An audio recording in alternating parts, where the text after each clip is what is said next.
this is Audra from Homesteading in Idaho. I'm so glad you could join me today.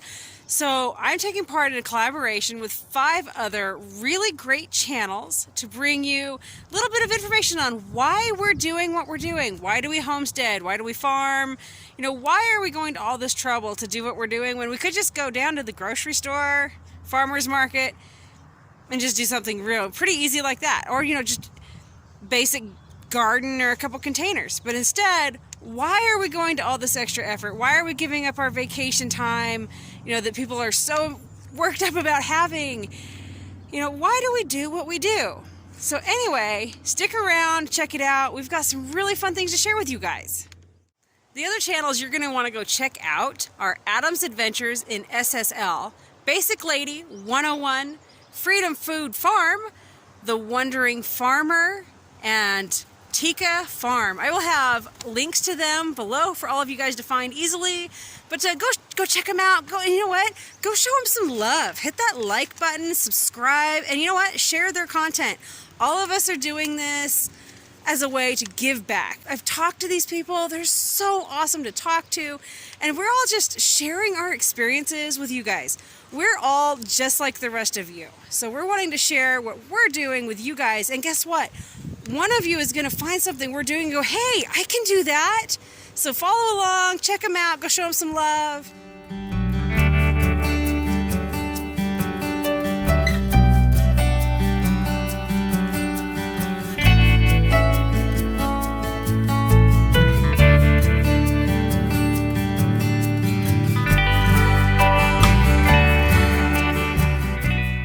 So what do you think of when you think of the word homestead?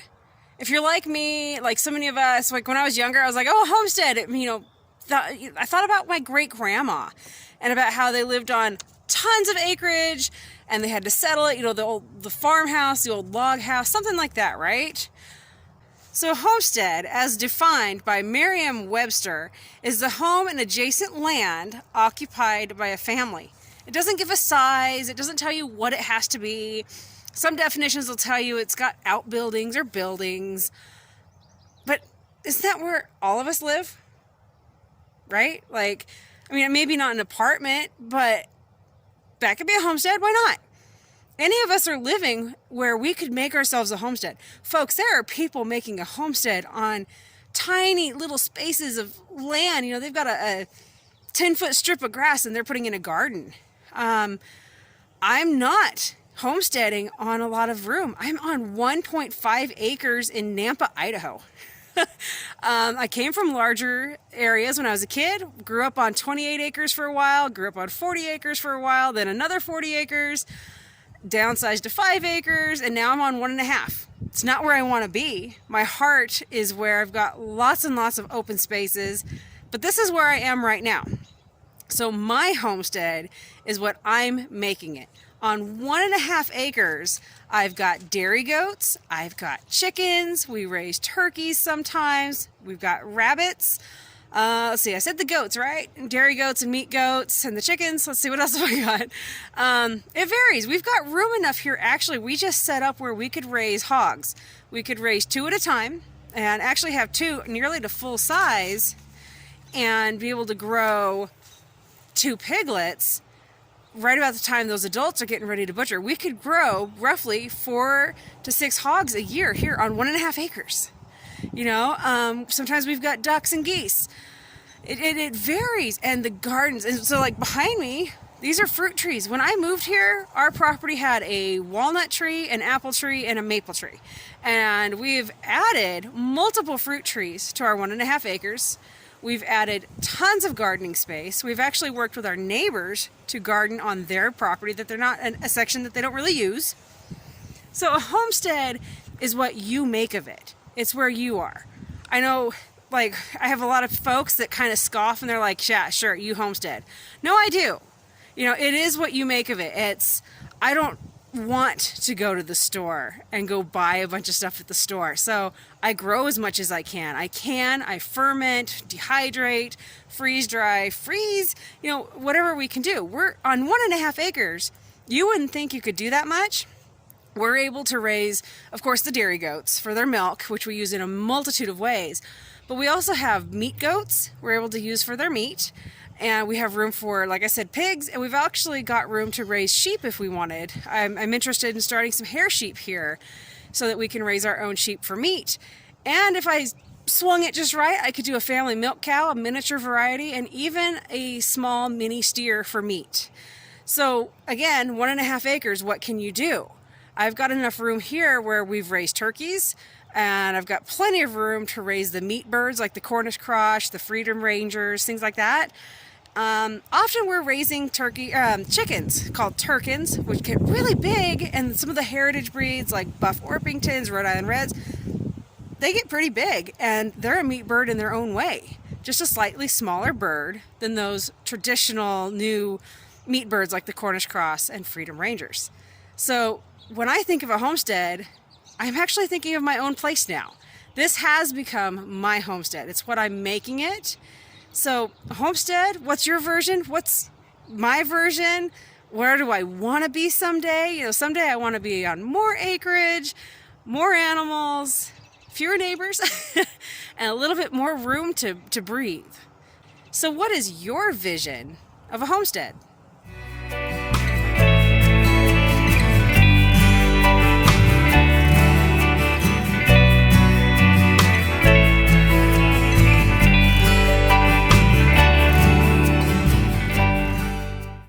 So I think Jill Winger from the Prairie Homestead said it best when she said that a lot of us folks that are trying to homestead, honestly what we're doing is trying to just be as old-fashioned on purpose as we possibly can. You know, we're canning our own food, we're making our own bread, all of those different things. It's something about getting back to your roots. Like, I have a great-grandmother who's 99, and I'm just infatuated with the stories that she has. And like my grandfather had her son and her other son, my uncle. And I've got family members that came from Illinois. And it's just fascinating, the stories they have. And it always spoke to me. It always spoke right deep into my person, my soul, my bones. And I've just always had, I don't know, a pull, a feel like that's where I want to be. I have so many family members that have said, hey, if you gave it up, you could go on vacation all the time. You could go do all this. I don't want to. I'm not the girl that wants to go do that. Sorry, just not interested. I like being at home. You know, some family member, when I said I wanted to get more property and some cows, they're like, why? Why would you want to go ride fences every day and check fences? Because that's what speaks to me. That's what I want to do. I'm on 1.5 acres and I still check fences every day. So what's the difference between 1.5 acres and some more acreage? I mean, let's be honest. So, you know, homesteading, it speaks to you in one way or another. And we're all a little different.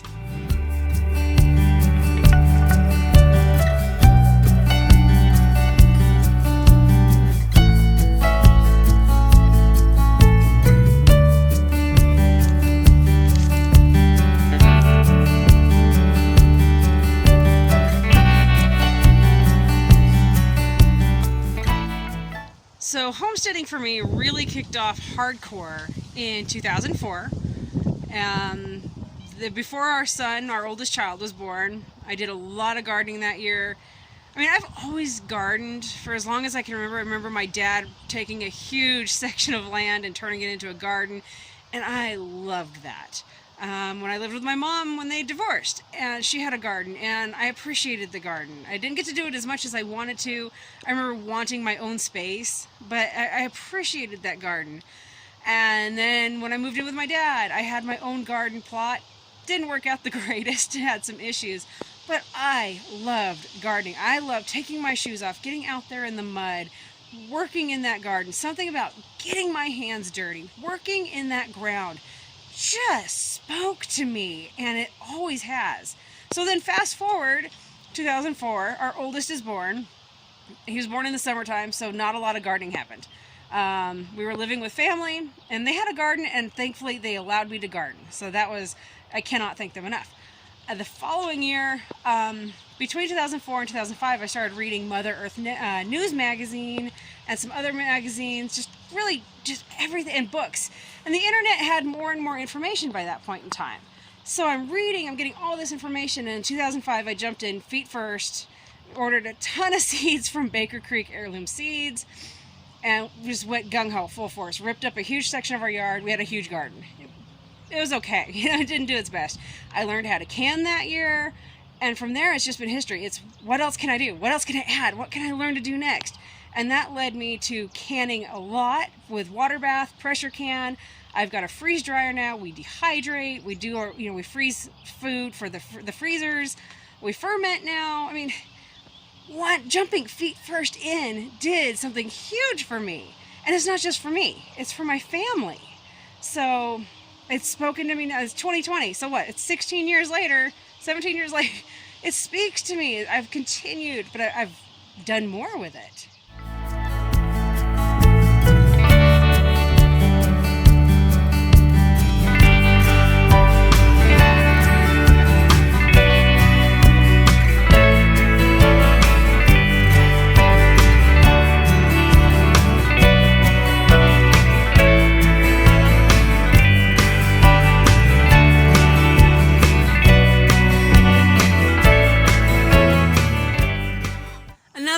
I homestead so seriously is I have a really funny pet peeve.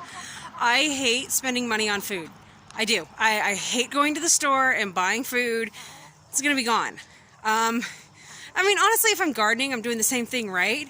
And there's always that joke of why spend, however much they say on tomatoes to garden it, if you could just go to the store and pay a few bucks at the store for a few tomatoes. I don't want a few tomatoes. I want to grow 40 pounds of tomatoes on one tomato plant and put that away in my canning room. I want it to be used later, and not just as tomatoes. Guess what? I'm canning that up as a chili base, a soup base, stewed tomatoes, whole tomatoes, half tomatoes, salsa. The list goes on and on just from one plant. So if I can do that with one plant, what can I do with more plants? So that's just where I'm at. It's what can I do with the land I have? If I'm going to be here, I need to do something with the land. And then that brings me to, the more I do this, the more I learn about the land and the health of our land. And it's brought me closer. Believe it or not, living on 1.5 acres has brought me closer to understanding my land, making better soil, better animals than it did when I was on 30, 40 acres. Immense changes in what I'm able to learn and do. And it's all on how, on an acre and a half, you've got to get creative on how you're going to garden, homestead, raise animals, you name it. And you have to know your land. You've got to learn about your land. So this has really brought me closer to the land than I think maybe I would be on larger acreage. I mean, I can't speak to that because I'm not there. But I've learned a lot being on only 1.5 acres.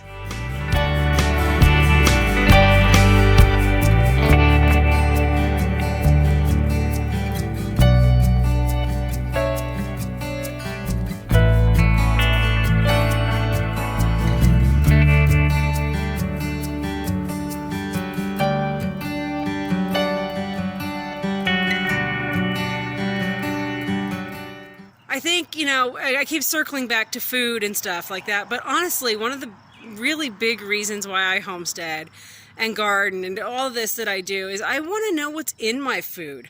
I want to know what I'm feeding my children. Just because I can go to the store and it says organic doesn't mean it doesn't have chemicals in it. If people realized that even though it says organic, it means that they can still, organic farmers can still use chemicals at certain points. Whereas if I can figure out how to stay in tune with my land, I don't have to use any chemicals. So I'm feeding myself and my family much healthier food and much more nutrient-dense food than if I go and buy it at the store.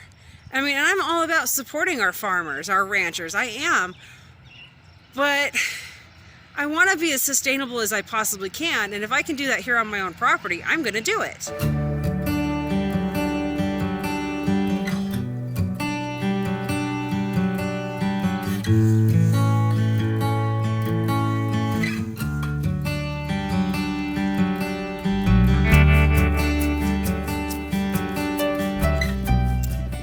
Well, I appreciate all of you hanging out with me today, hearing a little bit of my story on why I homestead, why I'm doing what I do.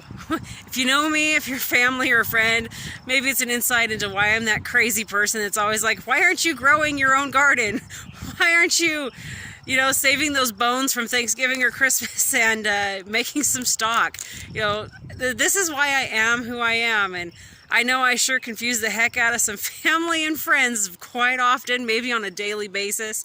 They're like, yep, she's crazy, but that's just who I am. So thank you guys for sticking around. It's always fun. If you got any questions, comments, stick them below.